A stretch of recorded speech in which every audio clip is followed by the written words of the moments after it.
Hello and welcome. As you have seen in my previous videos, I have been discussing the sexually immoral teachings of the Quran and Muhammad. In this video, I will be continuing that topic. Please note I will not be attacking Muhammad or Muslims. I will simply read Islamic sources and then ask Muslims some important questions. So let's begin. Let us turn to the Quran, chapter 66, verse 1. It says, quote, يا أيها النبي لما تحرم ما أحل الله لك تبتغي مرضات أزواجك والله غفور رحيم, which translates as, O Prophet, why do you forbid yourself that which Allah has made lawful for you? You seek to please your wives, and Allah is forgiving, merciful. Now, in order for us to understand the historical context of this Quranic revelation, we first need to turn to the tafsir or exegesis literature for an official Islamic commentary on the Quran. When we do that, we find something very disturbing.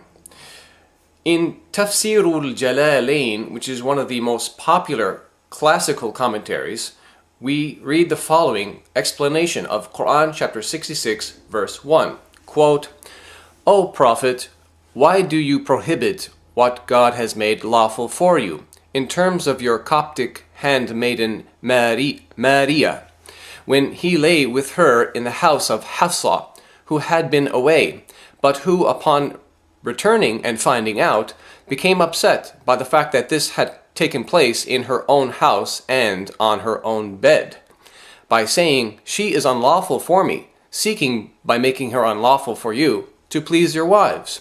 And God is forgiving, merciful, having forgiven you this prohibition. Now we are starting to understand what the Quran is actually saying in chapter 66, verse 1. Muhammad's wife Hafsa caught him in her house and on her own bed having sex with another woman. Muhammad was not married to this woman, she was only his female slave. Her name was Maria, or Mary, and she was originally a Coptic Christian from Egypt. As you would expect, when Muhammad's wife Hafsa came home and found out about the sex, she became very upset, and Muhammad found himself under pressure. So he promised to stop having sex with the female slave. And when we continue reading the tafsir for just 2 verses later in ayah number 3, we notice that Muhammad was seeking to avoid further embarrassment because he told his wife, do not reveal it. Now, if you're a Muslim or if you're considering converting to Islam, you might be questioning the validity of this embarrassing story in the tafsir.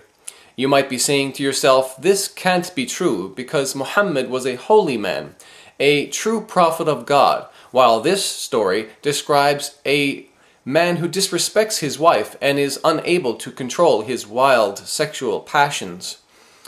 Basically, it's a story where Muhammad's wife catches him having sex with a slave. So, how does Muhammad get out of this dilemma? Well, he conveniently claims to receive a revelation from God, Quran chapter 66, verse 1, which effectively silences his protesting wives and makes permissible for him sex with a female slave. Well, for those of you questioning the validity of this story, I'm sorry to inform you, but this story does find validation and confirmation in the following authentic hadith. In Sunan an-Nasa'i, volume 4, hadith number 3411, we read, quote, عن أنس أن رسول الله كانت له أمة يطأها فلم تزل به عائشة وحفصة حتى حرمها على نفسه فأنزل الله عز وجل يا أيها النبي لما تحرم ما أحل الله لك إلى آخر الآية. The translation is, it was narrated from Anas that the Messenger of Allah, meaning Muhammad, had a female slave with whom he had sexual intercourse, but Aisha and Hafsa would not leave him alone until he said that she was forbidden for him. Then Allah, the Mighty and Sublime, revealed, quote, O Prophet, why do you forbid for yourself that which Allah has allowed to you. Quran 66 verse 1 until the end of the verse. And this hadith is indeed sahih or authentic. So as you have just seen, this story is indeed authentic and is therefore very damaging to the reputation of Muhammad. Listen, I'm not making this story up. Instead, you've seen it yourselves directly from the Islamic sources. And if you're angry right now, then you're not angry at me. Actually, you're angry at the sources of Islam. And in fact, if Islam didn't teach these things, I wouldn't even be making these videos.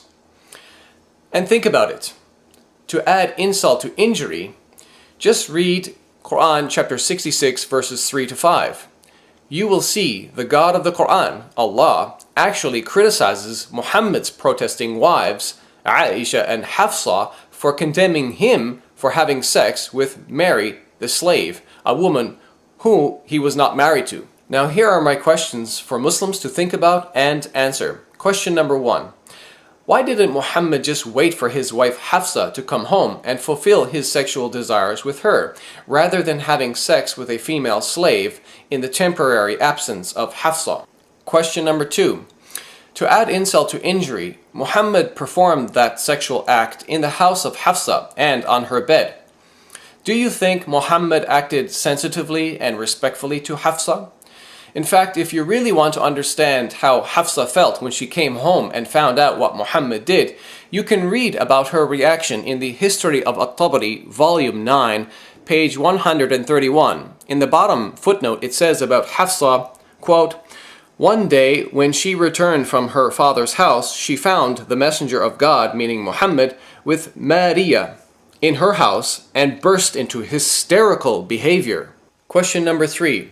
If Hafsa was perhaps on her menses and was therefore unavailable to please Muhammad, then why didn't he just wait to see one of his other wives and fulfill his sexual desires with one of them?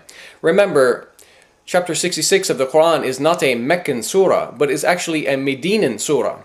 And we know that in the Medinan period, Muhammad already had multiple wives available to him, and specifically at the time when he obtained Mary as a female slave.